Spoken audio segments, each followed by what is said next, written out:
বিসমিল্লাহির রহমানির রহিম। আসসালামু আলাইকুম। সবাই কেমন আছেন? আশা করছি সবাই ভালো আছে। দেশ ও বিদেশ থেকে যেখান থেকে আমার ভিডিওগুলো দেখছেন সবাইকে ধন্যবাদ জানাচ্ছি। আজ আমি দেখাবো মজাদার একটা বড়া। আমার ফ্রিজ গুছিয়ে দেখলাম এক মুঠো কমলি শাক পড়ে আছে। যাই হোক, ওটাকে ধুয়ে পরিষ্কার করে ছোটো ছোটো করে কেটে নিলাম। কেটে নিয়ে আমি ভাপাতে দিয়ে দিলাম, পানি ছাড়া সিদ্ধ করতে দিলাম। হালকা সিদ্ধ হয়ে গেলে সেটা চালুর মধ্যে নিয়ে ঠান্ডা করে চিপড়ে চিপড়ে পানিটা ফেলে দিচ্ছি। ফেলে দিয়ে এটাকে আমি পাটাতে বেটে নিচ্ছি। একদম মিহি করব না, মানে আদা মিহি করব, যাতে মুখে এটা কিন্তু যখন খাইতে গেলে একটু লাগবে, কিন্তু মজাই লাগবে। কিন্তু ঠিক এইভাবে বেটে নেবেন, সবগুলো এভাবে আমি বেটে নেব।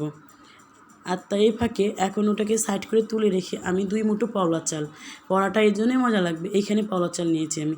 এটা কিছুক্ষণ ভিজিয়ে রেখেছিলাম, ভিজার পর নরম হয়ে গেছে, সেটা আমি সুন্দর করে এখন বেটে নিচ্ছি। অবশ্যই কিন্তু কমেন্ট করবেন আজ আমার এই বড়াটা কেমন হয়েছে। আর সবাই আমাকে যারা এখনও ফলো দেন নাই ইউটিউব বা ফেসবুকে, অবশ্যই ফলো দিবেন, সাথে সাথে থাকবেন, সবসময় পাশে থাকবেন। আপনাদের ভালোবাসায় আমাকে সামনের দিকে নিয়ে যাবে। অবশ্যই একটা কমেন্ট করবেন, লাইক করবেন। লাইক করতে তো আর টাকা পয়সা লাগে না, একটা লাইক করতেই পারেন। আমি তো আপনাদের জন্যই তো এই কাজটা করি, তাই না? আপনারা দেখবেন, আপনাদের কাছে ভালো লাগবে, আপনারা সেই মতামত জানাবেন, ভুল হলে সেটাও ধরিয়ে দিবেন। চালটা ভালো করে বেটে আমি একদম মিহি করে ওটা সাইডে রেখে এখন দিয়ে দিলাম 1 মুঠ মুসুরি কালার ডাল আর 3টা কাঁচামরিচ, একটা পাকা 2টা কাঁচা। পাকা না থাকলেও চলবে, দুটো একসাথে করে বেটে নিলাম, ওটা মিহি করে বেটে এখন একটা বাটির মধ্যে আমি শাকগুলো দিয়ে দিচ্ছি।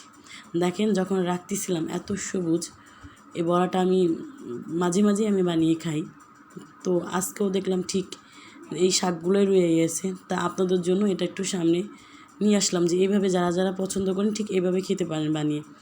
যাই সবগুলো একসাথে দিয়ে দিচ্ছি, ডাল বাটা, চাউল বাটা এবং শাক বাটা। এখন দিয়ে দিলাম 2টা পেঁয়াজ কুচি, 3-4টা রসুন কুচি।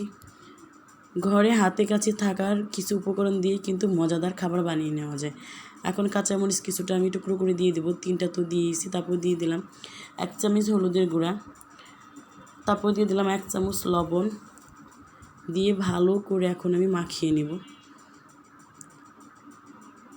এখন দিয়ে দিব আমি একটু 1 মুঠ চালের গুঁড়া, চাইলে আপনারা স্কিপ করতে পারেন, কিন্তু আমি দিলাম একটু মুসমুসে টাইপের হবে, তার জন্য খেতেও কিন্তু ভালো লাগবে।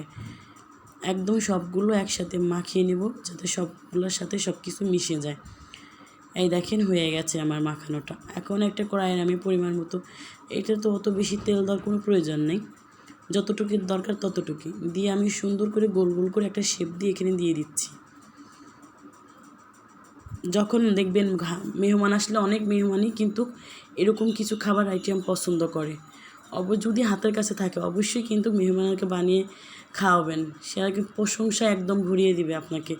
আজ আমার গলাটা প্রচুর ব্যথা করতেছে, ঠান্ডা লেগে গেছে, কথা বলতেও কষ্ট হচ্ছে। এখন আমি এক এক করে সবগুলা বড়া আমি উল্টিয়ে দিব, খুব সুন্দর করে উল্টিয়ে দিব, আর একটু করে চাপ দিয়ে দিব যেন ভিতরে তেলটা ঢুকে একদম মানে হয়ে যায়, ভিতর পর্যন্ত যেন হয়ে যায়, কাঁচা কাঁচা ভাব যেন না থাকে। আমি কিন্তু এভাবে এক এক করে উল্টে দেখেন চাপ দিয়ে দিচ্ছি, আপনারা সেম এই কাজটাই করবেন। বিশেষ করে গরম ভাত দিয়ে যখন এটাকে খাবেন তখন যে কী মজাটাই পাবেন। অনেকেই আছেন এই শাকটা পছন্দ করে না, এর জন্য এর সাথে যদি 1 মুঠো অলার চাল আর ডালটা দেওয়া যায় তাহলে তো আর কোনো কথাই নেই। এই দেখেন আমি সবগুলো বড়া একদম ভেজে নিয়েছি, দেখেন তেলগুলো কিন্তু খেয়ে নিয়েছে। এখন আমি পরিবেশন করে নিলাম। দেখেন আমার মজাদার বড়াটা। সবাই কিন্তু লাইক করবেন, কমেন্ট করবেন, শেয়ার করবেন, অন্যকে দেখার সুযোগ করে দিবেন। আর আমার সাথে থাকার জন্য সবাইকে অনেক অনেক ধন্যবাদ। আল্লাহ।